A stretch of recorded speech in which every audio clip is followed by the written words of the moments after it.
En 1815, après la défaite de Napoléon, la péninsule italienne est morcelée en plusieurs États indépendants. L'Autriche, soucieuse de rétablir son influence sur la région, a placé à la tête de ces petits États des monarques fidèles aux Habsbourg. Comme le dit Metternich, ministre des Affaires étrangères de l'Empire d'Autriche, l'Italie n'est qu'une expression géographique.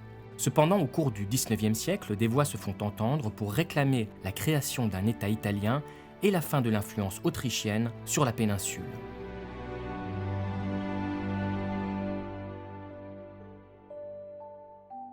Après la défaite de Napoléon, les puissances victorieuses organisent une conférence internationale à Vienne en vue de réorganiser le continent européen. 4 pays dominent le Congrès de Vienne: le Royaume-Uni, le Royaume de Prusse, l'Empire russe et l'Empire d'Autriche. Après la conférence, la péninsule italienne est divisée en plusieurs États indépendants: le Royaume de Piémont-Sardaigne, les duchés de Parme, de Modène et de Toscane, les États de l'Église et le Royaume des Deux Siciles. Au nord, la Lombardie et la Vénétie, peuplées majoritairement d'italophones, sont cédées à l'Empire d'Autriche, qui exerce une forte influence politique sur la péninsule italienne. Cependant, de nombreux nationalistes italiens rêvent d'unifier la péninsule. L'un d'eux, Giuseppe Mazzini, fonde en 1831 le mouvement Jeune Italie, une organisation politique qui a pour objectif de constituer un État italien unifié. En février 1848, à Paris, une révolte renverse la monarchie constitutionnelle de Louis-Philippe. Cette révolution provoque un véritable séisme en Europe. Un peu partout, des révolutionnaires suivent l'exemple parisien. La péninsule n'est pas épargnée par cette vague insurrectionnelle. À Rome, le pape fuit et Mazzini proclame la République. Au nord, Albert de Piémont chasse les Autrichiens, tandis que la Vénétie proclame son indépendance. Mais cette révolte se solde par un échec cuisant. L'Autriche et la France écrasent l'insurrection. Charles Ier abdique alors que Mazzini s'exile. Au lendemain de l'insurrection, de nombreux nationalistes italiens considèrent le Piémont-Sardaigne comme le seul État capable d'unifier la péninsule.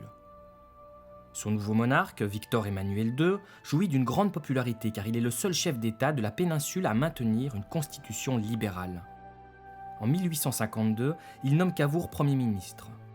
Ce dernier entreprend la modernisation du pays, notamment en ordonnant la construction d'un réseau de voies ferrées et en réorganisant l'armée piémontaise. Favorable à l'unification italienne sous l'égide du Piémont et de son roi, Cavour comprend qu'il a besoin d'un allié face aux géants autrichiens. Il conclut une alliance avec Napoléon III, empereur des Français. En 1859, la France et le Piémont battent l'Autriche à Magenta et à Solferino. Le Piémont annexe la Lombardie. Les succès du Piémont provoquent des soulèvements dans le nord et le centre de l'Italie. Les insurgés chassent leurs monarques liés aux Habsbourg d'Autriche. Des plébiscites ratifient le rattachement de Modène, de Parme, de la Toscane et d'une partie des États pontificaux au Piémont. En échange de son soutien, Napoléon III reçoit Nice et la Savoie. Quelques mois après, à la demande des insurgés, soulevés contre François II des Deux-Siciles, Garibaldi, un révolutionnaire favorable aux idées de Mazzini, part de Gênes avec un groupe de patriotes italiens, les Chemises Rouges, et débarque en Sicile. Son expédition est un succès. Il traverse la Sicile et remonte rapidement vers Naples. Cependant, craignant l'établissement d'une république dans le sud de la péninsule, Cavour envoie les troupes piémontaises à sa rencontre. L'armée du Piémont bat les troupes pontificales à Castelfidardo et effectue la jonction avec les Chemises Rouges de Garibaldi qui se rallient à Victor Emmanuel II. À Turin, les députés de toute l'Italie proclament l'indépendance du Royaume d'Italie et Victor Emmanuel II prend le titre de roi d'Italie. 5 ans plus tard, l'Autriche entre en guerre contre la Prusse. L'Italie, qui y voit l'occasion de récupérer les territoires italophones sous domination autrichienne, se range aux côtés des Prussiens. Après la défaite autrichienne de Sadova, l'Italie annexe la Vénétie. Cependant, Rome, la ville éternelle, est toujours protégée par un corps expéditionnaire français. Garibaldi tente de prendre la ville, mais il est battu à Mentana. En 1870, lors de la guerre franco-prussienne, le corps expéditionnaire français doit quitter la ville de Rome pour venir en aide à l'armée française. Quelques semaines après la défaite française de Sedan, l'armée italienne entre dans Rome. Pie IX, contraint de s'enfermer dans la cité du Vatican, se constitue prisonnier. Après un nouveau plébiscite, Rome devient capitale de l'Italie. En 12 ans, l'État piémontais a réussi, grâce à ses actions diplomatiques et militaires, à unifier la péninsule italienne. L'émergence de ce nouvel État italien est un événement majeur de l'histoire européenne. Il transforme l'expression géographique de Metternich en réalité politique. Très rapidement, le nouveau royaume d'Italie va tenter de concurrencer ses rivaux européens en se lançant dans l'acquisition d'un empire colonial. Cependant, ce nouvel État demeure divisé. Le nord, riche et industrialisé, s'oppose au sud, beaucoup plus pauvre.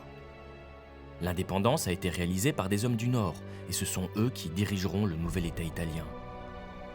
Entre 1861 et 1866, une révolte, soutenue par les anciens monarques et l'Église catholique, avait éclaté dans le sud. Cette insurrection fut réprimée dans le sang par les troupes de Victor Emmanuel II.